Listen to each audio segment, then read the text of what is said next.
Kalau kelainan panggul dan lutut yang membutuhkan operasi itu apa saja, Dok? Ya, terus terang banyak sekali ya kalau kita bicara masalah panggul dan lutut, kasus-kasusnya per kasus itu sangat banyak. Ya, mulai dari kasus trauma itu sendiri, misalnya terjatuh, tabrak mobil ya, dan atau yang lebih tren sekarang itu penyakit-penyakit degeneratif. Bagaimana dengan faktor predisposisi, Dok? Misalnya tentang kebiasaan hidup atau apakah usia jenis kelamin juga mempengaruhi peradangan panggul tersebut? Ya. Assalamualaikum warahmatullahi wabarakatuh. Salam sehat untuk kita semua. Halo sahabat sehat Wahidin, saya Dr. Hilmi Asyam akan menemani Anda pada podcast Bisa Sehat kali ini. Pada kesempatan ini kita akan mengangkat tema Hip and Knee Surgery atau operasi panggul dan lutut. Dan telah hadir bersama saya narasumber yang super ganteng ini, dokter spesialis ortopedi, Dr. Muhammad Andri Usman, PhD, SPOT, konsultan. Beliau adalah salah satu dokter ahli ortopedi di Rumah Sakit Kita Tercinta, Rumah Sakit Dr. Wahidin Sudirohusodo, Makassar. Assalamualaikum, Dok. Waalaikumsalam. Bagaimana kabarnya hari ini? Alhamdulillah baik. Kita langsung bincang-bincang aja ya, Dok ya, mengenai hip and knee surgery. Apa sih hip and knee surgery itu? Ya, kalau kita bicara hip and knee mungkin itu bahasa asing ya. Kalau pemerintah menginginkan kita pakai bahasa Indonesia, biasanya lebih dikenal dengan panggul dan lutut. Jadi operasi-operasi pada daerah panggul dan lutut. Kira-kira seperti itu, Dok. Oh iya. Kalau kelainan panggul dan lutut yang membutuhkan operasi itu apa saja, Dok? Ya, terus terang banyak sekali ya kalau kita bicara masalah panggul dan lutut, kasus-kasusnya per kasus itu sangat banyak. Ya, mulai dari kasus trauma itu sendiri, misalnya terjatuh, tabrak mobil ya, dan atau yang lebih tren sekarang itu penyakit-penyakit degeneratif ya, khususnya osteoartritis atau peradangan sendi pada pada panggul dan lutut. Nah, ini yang banyak juga sekarang kondisinya.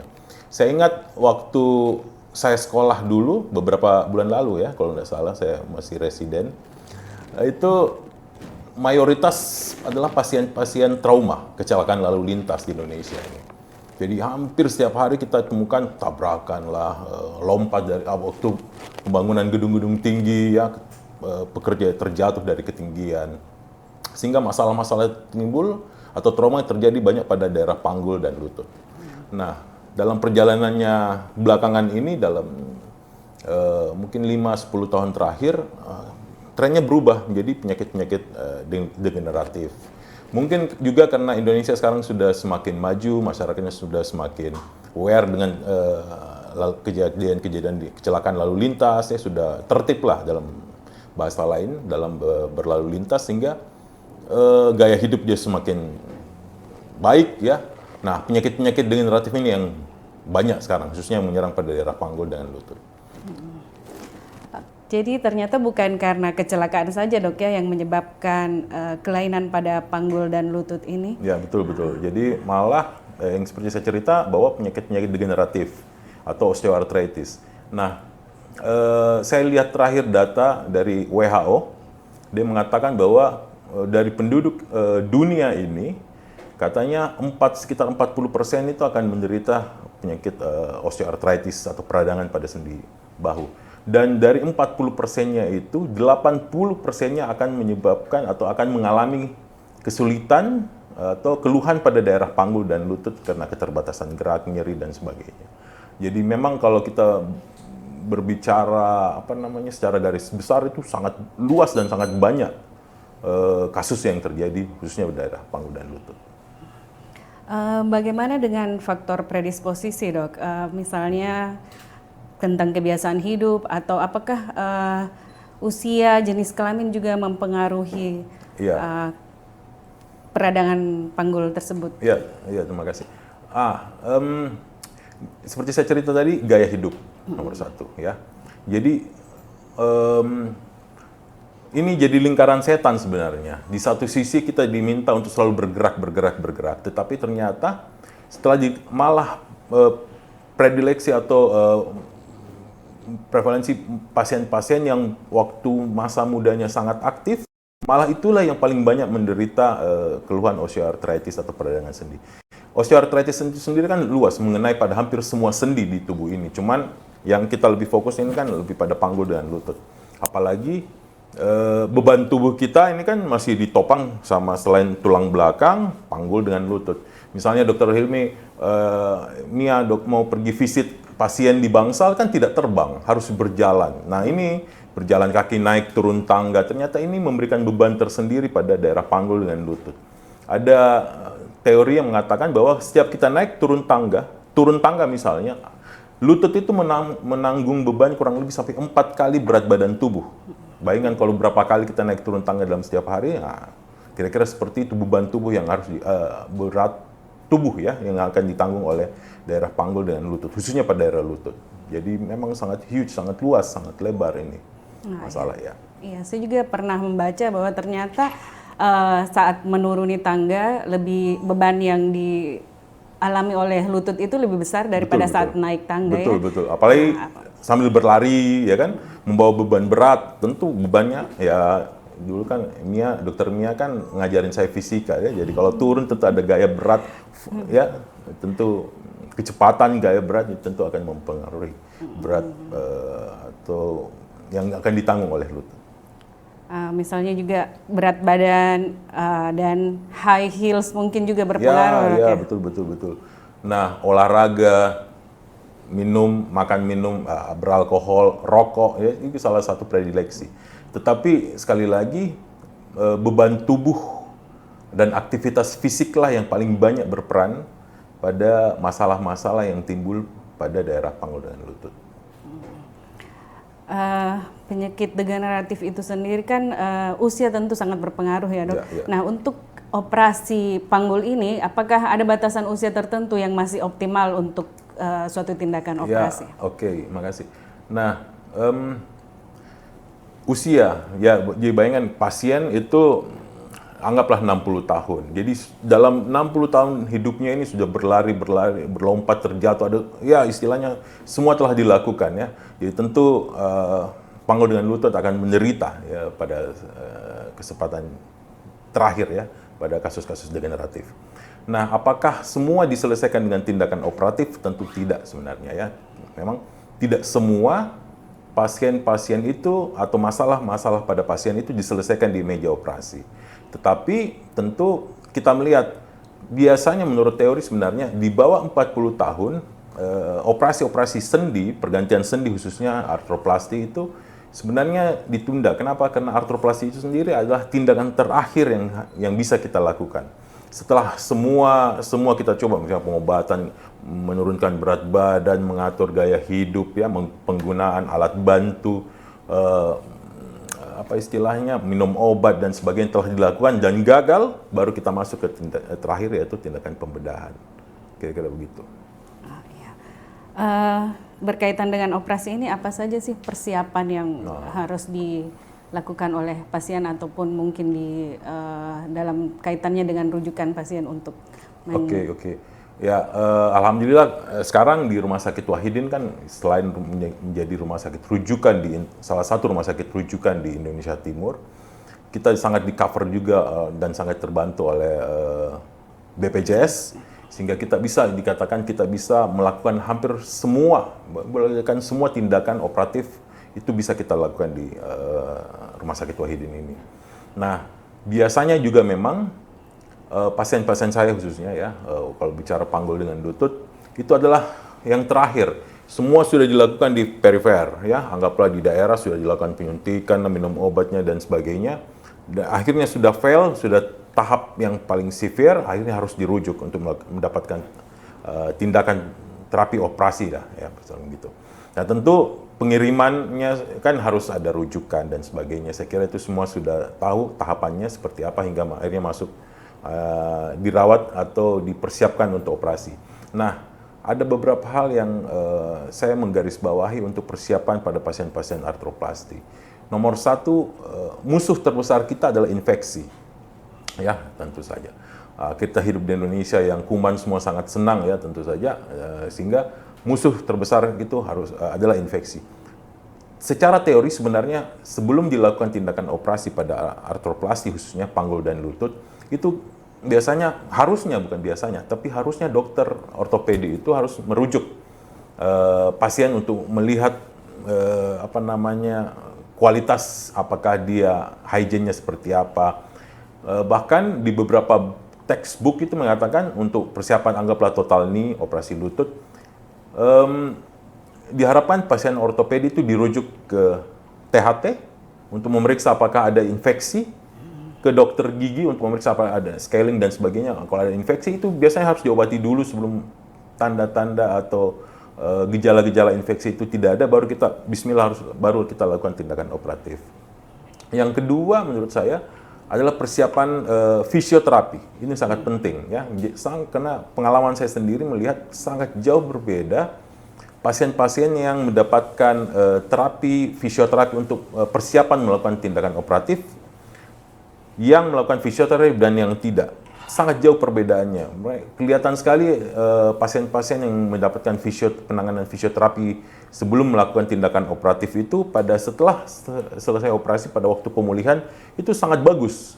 Langsung bisa berjalan, langsung penyembuhannya sangat bagus dibandingkan dengan pasien-pasien yang belum pernah mendapatkan fisioterapi sebelumnya. Biasanya itu lambat karena ototnya itu belum kuat, ya, masih atrofi. Hingga pada waktu disuruh langsung latihan jalan itu masih butuh alat bantu sekian lama baru bisa berjalan. Kira-kira begitu, Dok. Mengenai akses layanan, apakah pasien-pasien yang merasa ada gangguan atau merasa ada gejala peradangan pada sendi dan lutut ini, apakah boleh langsung bertemu dokter? Kalau boleh di mana, Dok? Oke. Tentu saja boleh ya, saya bukan orang suci yang tidak bisa ditemui, saya kira boleh sekali. Alhamdulillah kalau di Rumah Sakit Wahidin ini ada poliklinik, baik secara poliklinik umum maupun poliklinik eksekutif. Insya Allah bisa langsung bertemu dengan saya, insya Allah. Dan tentu tidak ketemu saya bukan berarti langsung operasi, kan banyak seperti itu. Takut bertemu, karena takut langsung dioperasi. Saya pribadi mengatakan bahwa walaupun seluruh dunia itu mengharuskan untuk operasi, kalau pasien sendiri belum bersedia atau belum siap untuk dioperasi, saya tidak akan melakukan operasi. Jadi yang paling penting itu pasiennya sendiri siap. Dan pada saat bertemu pun kan kita masih mengevaluasi tingkat kesehatan, hygiene-nya, periksa darah dan sebagainya semua lah. Baru kemudian kita putuskan, oke, ini bisa kita operasi, ini yang mungkin cukup dengan fisioterapi dan sebagainya, atau ini mungkin cuma cukup minum obat dan boleh pulang, tidak harus seperti saya bilang di awal tadi, tidak semua masalah itu harus diselesaikan di meja operasi. Jadi bisa sekali, Dokter Mia, kapan saja. Oke. Bagaimana dengan pengobatan alternatif nih, Dok? Kan banyak pasien-pasien kita yang tersugesti dengan pengobatan alternatif di luar sana. Apakah boleh paralel atau tidak boleh sama sekali, atau bagaimana advice? Begini, kalau kita berbicara secara luas tentang masalah kasus-kasus artroplasti khususnya ya, kalau kita berbicara masalah kasus artroplasti atau operasi pada sendi, biasanya saya bilang begini, bahwa yang kita hadapi itu adalah pasien-pasien yang bermasalah dengan biomekaniknya. Dan biomekanik pasien itu tidak akan bisa healing atau sembuh dengan minum apalagi obat-obat yang kita tidak tahu dari mana. Ya, obat-obat tradisional itu banyak kasus yang kita terima ya. Katanya obat tradisional dari kakeknya, neneknya, eyangnya lah ya, minum obat-obat yang kita tidak tahu kadarnya apa. Biasanya memang steroid, bukannya malah mungkin pada saat diminum terasa nyaman, tetapi efeknya kemudian membuat tulang itu banyak menjadi lebih kropos sehingga menjadi masalah baru lagi. Nah, kemudian seperti saya bilang bahwa ini biomekanik problem ya. Jadi kalau tidak diperbaiki secara biomekanik pun itu tidak ada gunanya minum obat. Obat itu biasanya hanya untuk menurunkan rasa nyeri, bengkak dan sebagainya. Itu boleh diminum, tetapi kalau berharap sembuh ya biasanya tidak akan bisa ya. Saya biasa berkelakar bahwa mau sampai diganti presiden Indonesia ini sampai berkali-kali pun tidak akan selesai masalah ini bila tidak ditangani secara baik, yaitu dengan tindakan operasi. Jadi untuk pemirsa sekalian yang merasa sudah mengalami gangguan atau rasa tidak nyaman dengan sendi panggul maupun lututnya, sebaiknya segera memeriksakan diri supaya dokter-dokter kita bisa mengidentifikasi apakah keluhan tersebut hanya perlu pengobatan dengan medikamentosa atau perlu penanganan pembedahan, bukan Ya, begitu, Dok? betul sekali.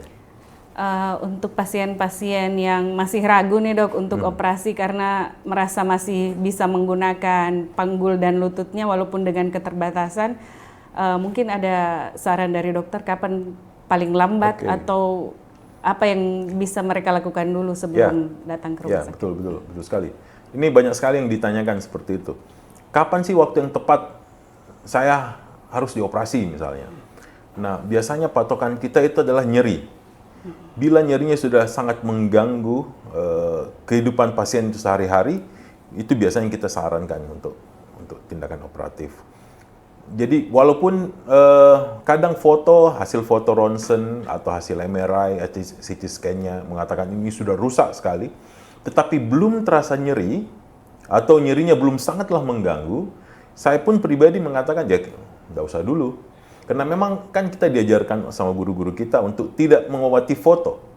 Yang kita obati adalah pasien. Jadi tentu saja keluhan utama pasien itu yang kita ikuti. Keluhannya misalnya nyeri sekali ya. Saya sering berkelakar. Kalau 1 sampai 10 Bu atau Pak, kira-kira nyerinya 10 sakit sekali sampai air mata keluar. Ibu, ini sakitnya sekarang atau nyerinya ini ada dikasih nilai berapa? Ya, biasanya bilang ya 8. Waduh, itu sudah sangat mengganggu. Atau kalau dia cuma bilang, ya mungkin 5 Dok, artinya mungkin so-so ya, mungkin cukup dengan minum obat, saya kira tidak ada masalah. Jadi sekali lagi, kalau nyerinya sangat nyerinya sangat mengganggu. Kedua, biasanya kalaupun dia beristirahat, anggaplah duduk-duduk seperti ini, dia mau bangun setengah mati atau ke kamar mandi setengah mati. Atau misalnya dari kamar mandi mau sholat ya, biasanya kalau kita yang muslim selalu tanya, saya pribadi sering tanya, sholatnya gimana? Sudah sangat terganggu Dok, sehingga saya sudah tidak bisa khusyuk lagi karena nyeri. Ini salah satu tanda menurut saya. Sudah waktunya kita lakukan perbaikan. Atau yang sering juga bila ada deformitas, ya, kakinya sudah berbentuk huruf O, atau pada saat dia berjalan sudah antar gigit ya, sudah oleng gitu, susah sekali berjalan. Nah, ini merupakan salah satu tanda bahwa sudah waktunya untuk tindakan operatif. Dan atau bila pasien merasakan telah melakukan segala cara, saya sudah ke dokter A, B, C, sudah minum A, B, C obatnya, sudah disuntik, sudah diapain semua, tapi nyerinya tidak hilang-hilang. Saya kira itu tanda-tanda utama menurut saya saya katakan bahwa sudah waktunya pasien itu naik ke tahapan terakhir, yaitu tindakan operatif. Kira-kira begitu, Dok. Setelah prosedur itu sendiri, biasanya kan mereka juga takutnya karena setelah operasi justru lebih susah bergeraknya. Oke. Jadi begini, saya selalu menerangkan bahwa sama pasien tentu saja bahwa operasi itu bukan akhir segalanya. Jadi jangan berharap bahwa setelah operasi kita sudah selesai urusan kita ya. Malah setelah operasi itu mulai adalah starting awal ya untuk pemulihannya.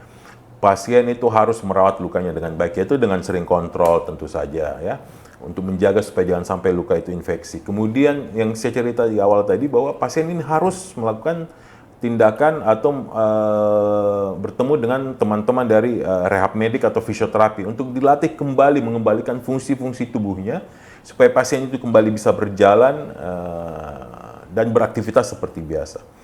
Yang susah bila pasien setelah operasi sudah merasa oke, sudah selesai Dok, dia sudah merasa oke, urusan saya sudah selesai. Saya mau kembali berjalan seperti pada saat zaman SMA dulu, kan tidak mungkin. Jadi sekali lagi saya ingatkan bahwa pada pasien khususnya setelah selesai operasi, ini kita mulai untuk tahapan awal, yaitu rehabilitasi dan fisioterapi kepada pasien.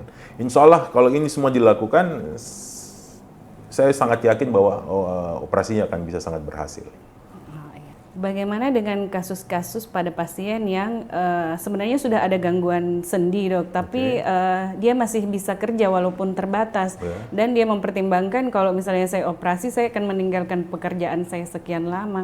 Apakah ada jenis kelainan tertentu yang kalau dibiarkan dan tetap dipakai justru akan tambah merusak konfigurasi tulang yang ada? Ya, jadi memang ini kesulitan kita di Indonesia khususnya ya, apabila mendapatkan keluhan gejala pada daerah panggul dengan lutut, kemudian kena keterbatasan waktu, kesibukan dan sebagainya, sehingga merasa, oh anggaplah kalau saya dioperasi ini, saya akan beristirahat lama, padahal proyek saya ini masih banyak, sehingga saya harus istilahnya gas terus. Nah, ini gimana? Nah biasanya kalau saya bilang, oke, selama nyerinya belum terganggu, kita hanya bisa memodifikasi gaya hidup. Misalnya saya anjurkan, oke, boleh menunda dulu operasinya, tetapi menggunakan tongkat misalnya, sehingga mengurangi beban pada panggul dengan lututnya, menggunakan tongkat pada saat beraktivitas, mengurangi aktivitas yang naik turun tangga misalnya, mengurangi atau berusaha menghindari untuk mengangkat beban yang berat pada pasien, atau aktivitas fisik seperti berlari, berlompat dan sebagainya ini sebaiknya dihindari. Dengan itu saya kira kita bisa mungkin tidak menghentikan, tetapi sedikit memperlambat waktunya supaya pasien bisa lebih lama untuk masuk ke meja operasi atau kamar operasi. Kira-kira begitu, Dok. Bagaimana dengan metode urut, Dok, yang sangat populer di kalangan masyarakat? Oke. Sebenarnya kalau kita bicara urut itu ada tempatnya ya. Tetapi mungkin bahasanya lebih ke masas ya, masas, jadi bukan urut yang dalam dan sebagainya. Kalau pasien untuk masas untuk kesehatan, saya kira itu ada ilmu dan dibenarkan secara ilmu kesehatan. Dan bahkan kalau untuk masas sendiri, itu biasanya kita anjurkan ke rehab medik atau fisioterapi untuk melakukannya. Dan itu bisa, itu ada tempatnya. Tetapi jangan berharap dengan diurut-urut misalnya, atau dimasas dia akan sembuh. Sakit lututnya, seperti saya cerita di awal, sakit lututnya kalau dimasas-masas, diurut-urut, dia akan sembuh. Itu tidak, sekali lagi. Tapi ya masas itu hanya membuat atau mengubah fungsi daripada otot, dan ya bisa dikatakan otot di sekitar lututnya misalnya, itu menjadi lebih bagus dengan vaskularisasinya, lebih hidup, asam laktatnya lebih dihilangkan semua, sehingga nyerinya itu sedikit berkurang. Itu yang bisa dapat, tapi tidak untuk menyembuhkan. Sekali lagi, tindakan masas itu tidak untuk menyembuhkan penyakit-penyakit degeneratif seperti osteoartritis ini. Kira-kira begitu, Dokter Mia. Iya. Terima kasih, Dok. Jadi sudah banyak sekali ya informasi yang kita dapatkan dari Dr. Andri mengenai peradangan atau gangguan pada sendi panggul dan lutut yang membutuhkan penanganan bedah atau terakhir mungkin ada pesan-pesan khusus untuk pasien-pasien yang akan memeriksakan diri ke Rumah Sakit Wahidin terkait gangguan panggul dan lutut ini, Dok? Ya, terima kasih. Jadi tentu saja kalau merasakan ada gangguan pada daerah panggul dan lutut, itu saya harapkan untuk diperiksakan. Jadi jangan menunda-nunda, karena panggul dan lutut itu sangat vital untuk kita dalam kita berjalan. Semua itu sangat ditopang oleh keadaan atau kondisi panggul dan lutut. Saya kira harapan saya bahwa bila merasakan ada gangguan atau masalah pada daerah tersebut, boleh datang. Dan Rumah Sakit Wahidin ini rumah sakit yang sudah luar biasa ya, dengan alatnya yang sudah sangat luar biasa di Indonesia Timur ini. Bisa dikatakan semua bisa kita lakukan di rumah sakit ini. Baik masalah kecil sampai yang masalah paling besar pun, saya kira dengan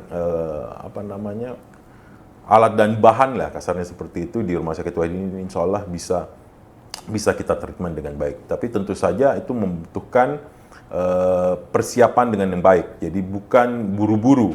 Jadi kalau ada pasien tentu kita akan memeriksa dengan baik, lihat kondisinya seperti apa. Bila masih ada masalah, kita akan lakukan perbaikan. Jadi saya harap pasien pun tidak takut, jangan selalu merasa bahwa datang ke rumah sakit saya akan langsung dioperasi. Tidak seperti itu, sama sekali jauh seperti itu. Sekali lagi kita itu selalu melihat pasien itu sama seperti diri kita sendiri, mau diapain. Kalau datang dalam kondisi baik-baik saja, ngapain kita mau operasi? Mungkin cuma butuh perbaikan sedikit saja, ya itu yang akan kita lakukan, bukan dengan tindakan operatif. Saya kira itu dari saya. Terima kasih. Ya. Terima kasih dok. Dan pemirsa, sekian dulu podcast kita hari ini. Semoga apa yang kami sampaikan bermanfaat. Salam sehat dan sampai jumpa di podcast berikutnya.